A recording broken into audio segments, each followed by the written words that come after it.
Hi there. Welcome to episode 4 of Sea Lawyer Station.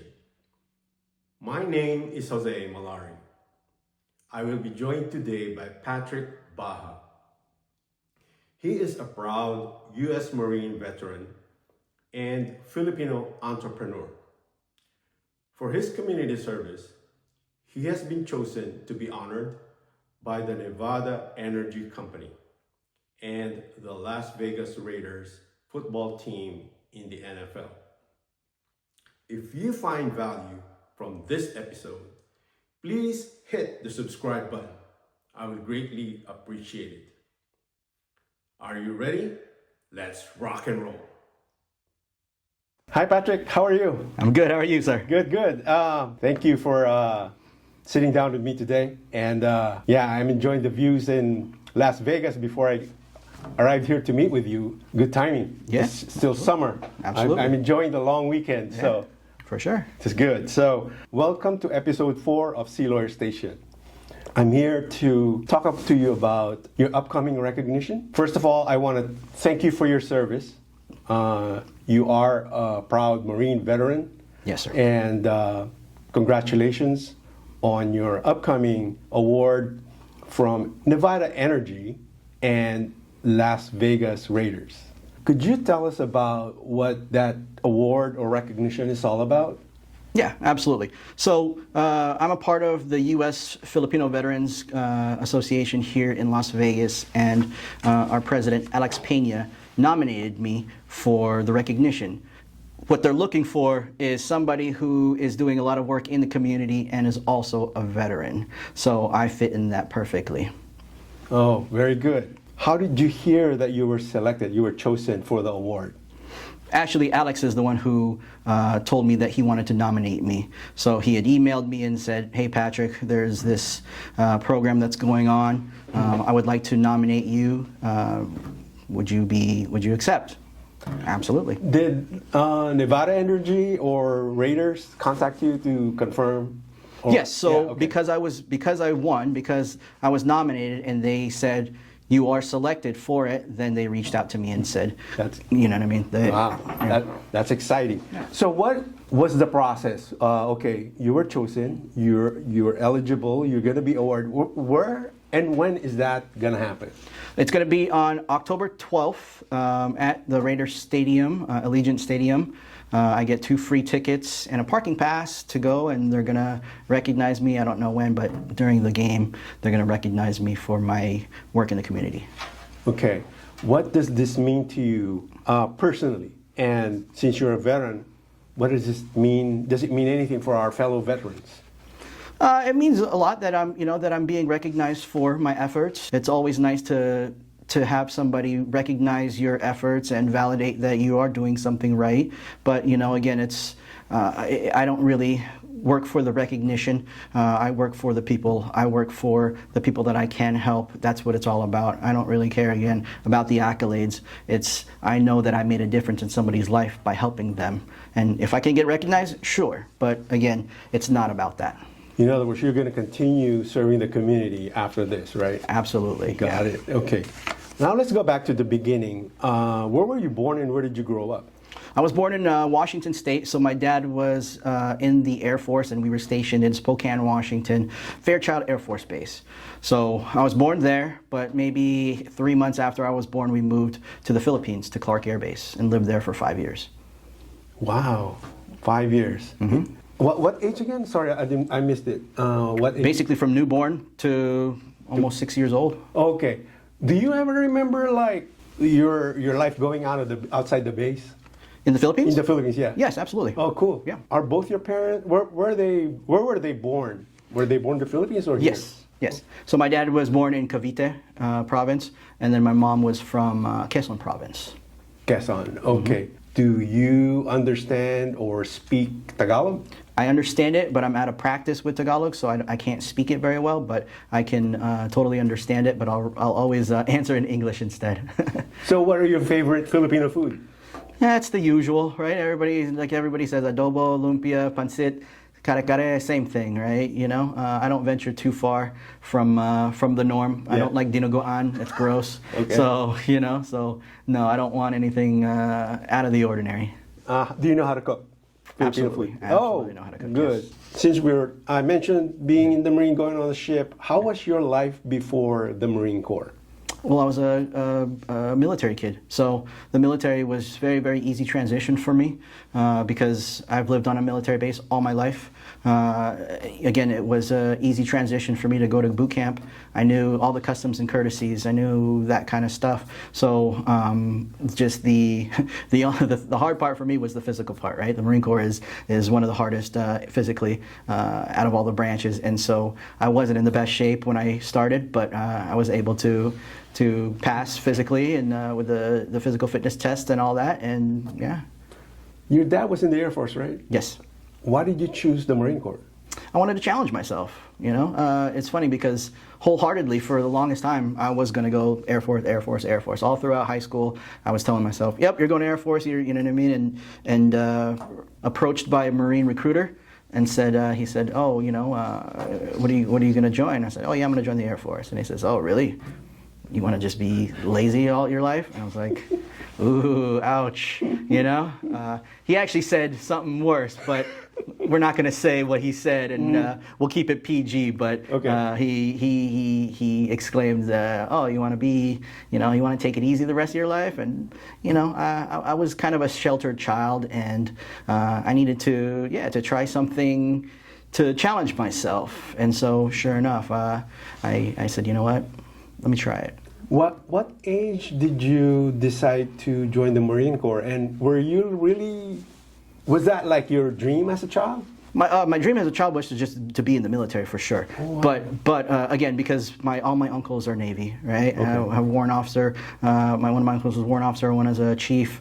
Then both my cousins. I had two cousins that one was a helicopter pilot, and another one graduated from Naval Academy. So again, it's part of the legacy of the family. So I knew I wanted to follow in their footsteps. But the branch, that was to be seen. And then obviously, I'm the one who joined the Marine Corps out of everybody. Okay. What was your job in the Marine Corps? Well, actually, I had a few jobs. So because I was in the reserves, I was a 1391 originally. It's a bulk fuel specialist. But when I transferred my unit from Washington State, from Fort Lewis to Las Vegas, they didn't have an opening for that MOS. So I needed to change my MOS to a truck driver, motor transport operator is what they call it. So I did that. Took my schooling for that. I did that. When I returned from Iraq, I went to wrecker operator school, which basically a tow truck driver for the trucks. So I had technically 3 MOSs. Okay. Before we get into your deployments, how many duty stations were you assigned? I was assigned, well, technically 2, because originally my contract was for the reserves in Fort Lewis, Washington, right? So that's where I was living, my hometown, where I graduated high school. But I wanted to go to UNLV for college, so I did my transfer paperwork, and luckily there was a brand new unit that just opened up 2 months before. So that's when I transferred here. So those were my two duty stations. Oh, okay. Where were you deployed to during your career? So I was deployed to Iraq in 2003. We were activated as a reserve component in January of 2003. So right after New Year's, we had to pack our stuff and get ready for deployment. We left to Kuwait, I think it was February, right at the beginning of February. So you went back stateside after the okay, Right. Got it. If I remember correctly, reservists they go with the active duty like once a month or one weekend a month.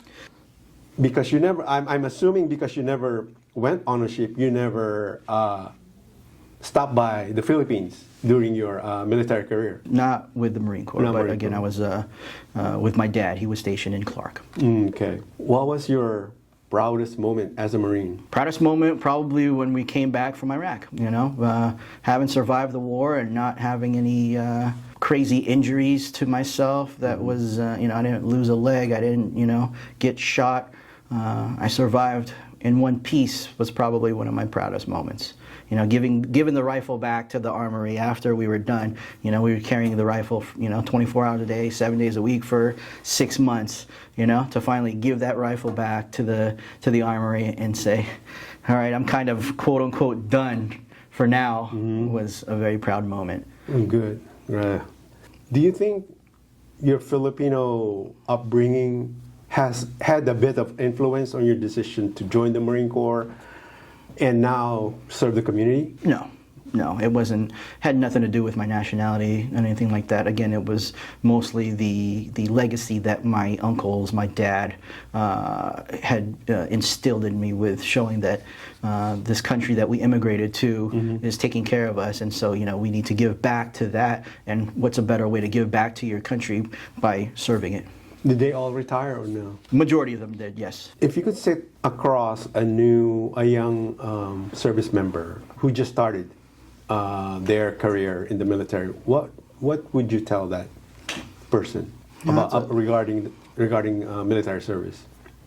Yeah, it's hard to say, because everybody takes in their experiences differently, right? But one of the things that I do like to tell people is really cherish the time that you have there, because that's going to be with you the rest of your life. Take pictures, you know what I mean, and really, again, use that experience to mold who you are, because it is going to mold you, right? I'm a Marine through and through, right? They say there's no such thing as a former Marine. Once a Marine, always a Marine, right? So again, but there's the times that you were serving that, oh, this sucks, you know what I mean? I hate this, you know what I mean? When is this over? Yep. But when you look back, you're like, oh wow, those are some of the best days of my life, right?